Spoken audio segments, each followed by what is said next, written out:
everyone. Hi. I'm a little nervous. Okay. My name is Elizabeth Knights, and my story of survival began October 30th, 2013. I was driving my partner to work when he became angry and slapped me across the face while driving. I remember feeling confused. Why did this man swear he loved me, but used horrifying names and physical actions to hurt me? My abuser took me to adopt a cat the day after he hit me. It was his apology gift, and told me he would never hit me again. He assaulted me several times throughout 5 years, as well as through my pregnancy. On Halloween 2013, I adopted my spirit guide, Bebe. I'll never forget walking into the cat pen and Bebe immediately walked up to me. He rubbed his head on my black boots. In this moment, I felt as if Bebe chose me for a purpose. But little did I know he would be my biggest supporter for a decade while trying to navigate abuse, sexual assault, mental health, and homelessness. I could not imagine 3 years without Bebe in my shelter if my shelter did not allow pets. I was incredibly lucky to have been placed within the 2% of domestic violence shelters in New York City that allow pets to cohabit with survivors. As a child, I was raised in a home filled with physical and mental abuse by my stepfather. For 11 years, since age 5. It's okay. You got time. You take your time. Yeah, take your time. You got this. I had experienced physical, mental, and verbal abuse, being called names such as worthless, stupid, and ugly. When my partner began abusing me, it started with verbal abuse, and I did not recognize this. I left my abuser on May 30th, 2019, with 3 bags of clothes and $35. I remember walking into shelter. Excuse me. It's okay. Okay, you got it. I'm so sorry. You're good.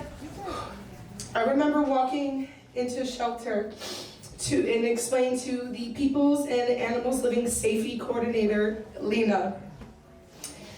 I told Lena how my abuser was threatening to throw Bebe out during this time. This is my second day. And she said go to a nearest precinct and advocate for an officer to escort me to get Bebe. I remember feeling fearful for Bebe. My abuser would often use physical violence to hurt him as well. After picking Bebe up and returning to shelter, I was given all the supplies needed for Bebe during my 3-year stay in the shelter. I entered shelter right before the pandemic hit. I was first placed in emergency housing and then 6 months later at Harmony House through URI. In October 2019, I made my first speech at Harmony House. I was only 5 months free at that time, and my healing journey truly just began. During my time in shelter, Bebe provided me with mental and emotional support while trying to navigate PTSD and the shelter experience. Bebe's existence in shelter was incredibly important to mine and my daughter's healing journey. Bebe would often walk with me to tuck Hazel into bed, and then he would come lay with me. This has been a common nightly ritual for our family even after getting out of the shelter. Throughout my years in the abuse and after leaving, I experienced helplessness and suicidal thoughts. I relived the physical and mental abuse daily. I struggled with insomnia even after leaving my abuser from the nights he used to beat me out of my sleep. And when I finally fell asleep, I would often wake up with panic attacks and sweating, but Bebe was always right there next to me. Sorry. It's okay. Breathe. Take your time.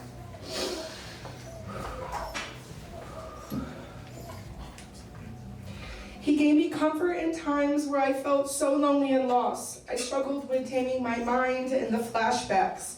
Many days I wanted to give up on my life. I felt like I was going to be in this situation forever. I was still experiencing financial abuse and manipulation while in shelter perpetrated by my abuser. He used my living situation to control me. I began therapy in October 2019, advocating for my mental health saved my life. My therapist encouraged me to seek an order of protection and began my legal process against my abuser. I fought for years in court for mine and my daughter's safety. I finally won full custody and a full order of protection for myself and daughter.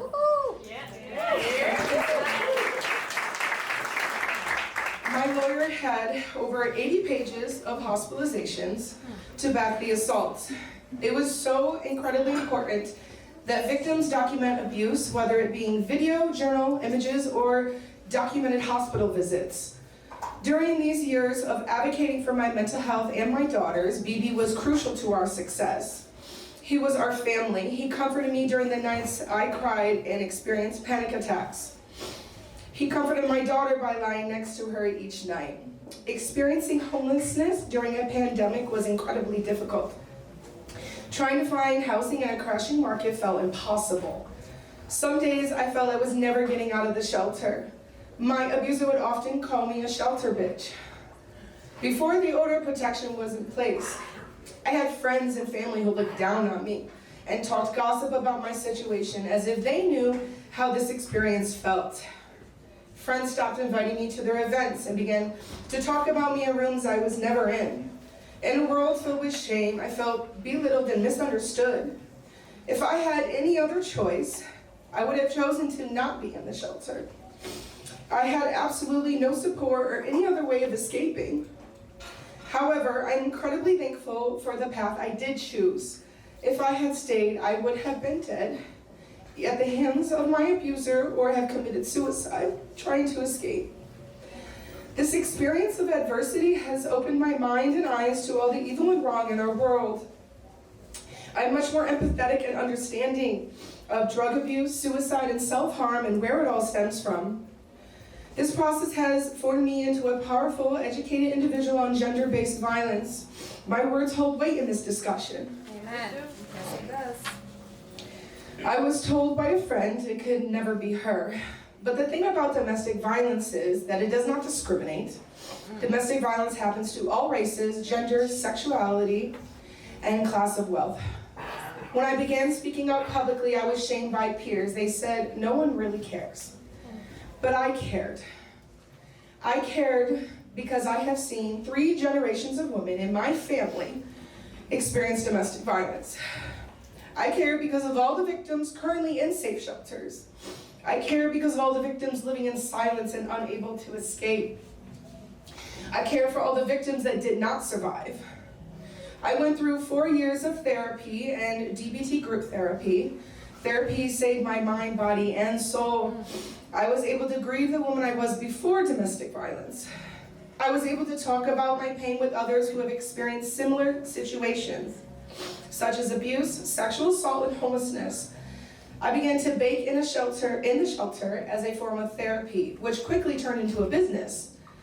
Starting a business while in domestic violence housing allowed me to officially cut my abuser's financial hold he had on me. For 3 years, I supported myself and daughter with my baking income while in shelter. One assault in particular remains a constant variable in my life.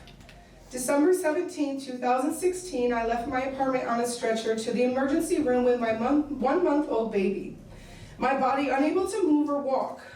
In November 2021, I needed spinal surgery after years of physical therapy and trying to heal from the assault, where I was beaten and stomped into the ground. Harmony House from URI and PALS program was there to help me during my recovery of spinal surgery. They assisted me with my groceries, taking out the trash in Bebe's litter box. They also gave me the emotional support that I had nowhere else. I am so grateful for the PALS program and Harmony House staff during this time.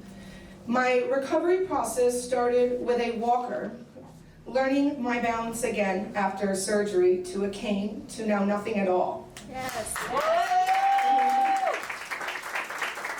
I still, to this day, experience some physical pain from this assault, but I have a great team of doctors with a plan for my future. Experiencing depression and suicidal thoughts while in shelter felt like a dark hole I was never going to be able to climb out of, but I did climb out. Yes. With the help of these programs and my own persistence, I finally had a future again. In October 2022, my daughter and I went looking for apartments in Albany. By advocating for my mental health, I was given the assistance through my disability and left shelter with stable income.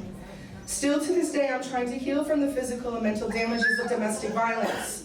I'm a survivor. I survived 11 years of child abuse and 5 years of domestic violence. I never gave up on myself or daughter. Sometimes it's still hard to live with the constant flashbacks of abuse, but I have my cat Bebe to support me emotionally, and the will to live for myself and daughter. I'm breaking generations of abuse. I pray my daughter does not become the 4th generation to experience domestic violence, but if she does, because statistically she will have the support and education myself, my mother, and my grandmother did not have. I felt this process was an emotional roller coaster, but I am thrilled to finally be off the ride. I will continue to advocate for myself and those in silence.